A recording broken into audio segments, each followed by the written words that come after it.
Hi, 6th grade students. Today's story is from Knowledge 10 Lesson 1 called The Amazing Human Body. Before I begin our story, I'm going to go over our vocabulary words. Our first vocabulary word for today's story is the word organs. Repeat after me. Organs. Organs are internal body parts that perform specific jobs within body systems. Our next vocabulary word is the word nutrition. Say nutrition. Nutrition is the process of supplying the body with the proper foods for growth and good health. Our last vocabulary word is the word vaccinations. Say vaccinations. Vaccinations is the process of getting vaccine in order to prevent diseases. Hello everybody, my name is Nick Nutri and I am a nutritionist. Does anyone know what that means? Nutritionists study nutrition, or in other words, the ways in which our bodies get the food they need to grow and stay healthy. We give advice about diet and how a person's diet affects their health. Nutritionists learn what's in our food and how our bodies use it. I work with doctors to help children understand what they need to do to take care of their bodies. One of the first things a nutritionist studies is the human body.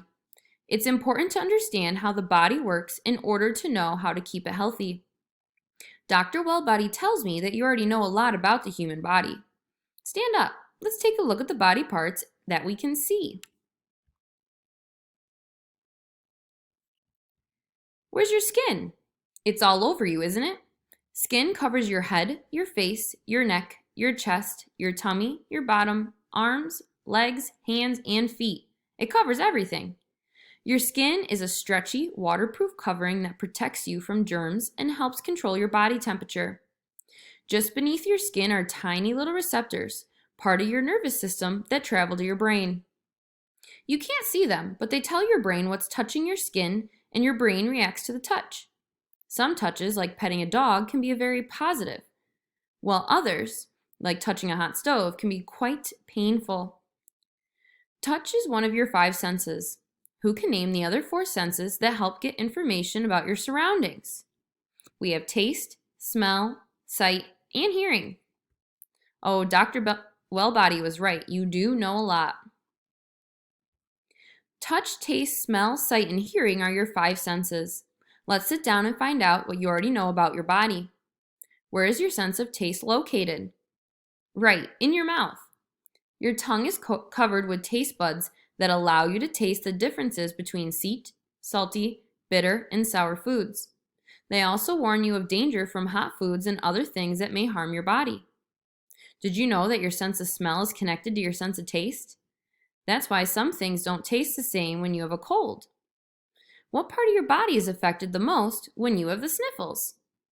Yes, that's right, your nose. And look how close your nose is to your mouth. It makes sense that they're connected, doesn't it? Just above your nose are your eyes. Which sense do they control? Sight, of course. Your eyes are responsible for what you see. Vision, or your ability to see, lets you know the size and shape of an object, how near or far it is, and how fast it is moving. That's a lot of information. Some people have problems seeing correctly, but fortunately, they are able to have many of these problems corrected by wearing glasses or contact lenses. Okay, we've named 4 of the 5 senses: touch, taste, smell, and sight. The last one is hearing. What do you use to hear? Your ears, of course. Your ears catch and change sound waves into nerve signals that travel to your brain. Your ears not only help you hear, but they also help you keep your balance. Some people are born deaf or unable to hear, and some others develop deafness later in life. Hearing aids often help them to hear better.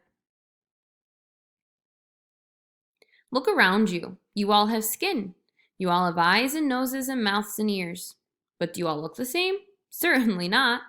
You may look different on the outside, different colors of skin, hair, and eyes, different heights and weights, but what lies underneath your skin is all pretty much the same. You have already learned that your body is a collection of many different systems, each with its own job to do. Does anyone remember the names of any body systems? What is your skin wrapped around? What gives your body its shape? It's your skeleton. Your skeleton is part of the skeletal system, including your bones and joints. It supports your body and protects your body's internal or inside organs. Can you find your ribs? Your tough rib bones cover your soft heart and lungs. Together with your muscular system, your skeletal system helps your body move. The respiratory system is in charge of how your body breathes air into your lungs to supply your body with oxygen. The circulatory system pumps blood from the heart and carries it to all parts of your body. The nervous system is the body's main control center, carrying messages to and from the brain. Do any of these systems sound familiar to you?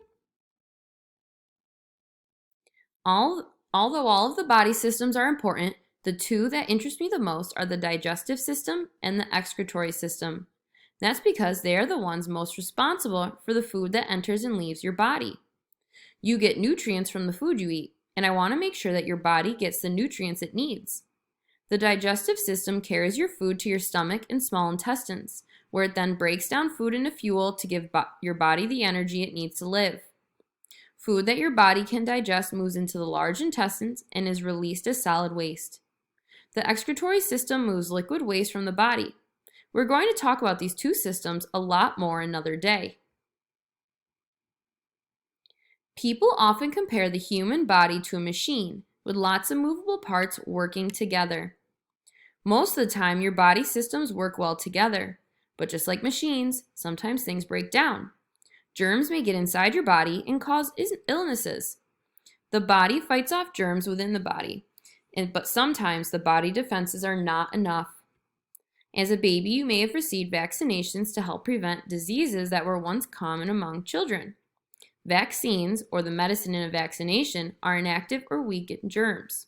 They are harmless to people, and they're often injected or pumped into your body. These dead or weakened germs trick the body into thinking that it's becoming infected or getting sick, so the body figures out how to fight off that infection. The body then knows how to fight off any infections of that kind in the future. If you were vaccinated against diseases like measles or mumps, you'll likely not get those diseases. The human body is truly an amazing machine. You carry your body with you wherever you go. Whether you are reading, eating, playing ball, or sleeping, your body continues to work to keep you healthy. It is important for you to do your part too.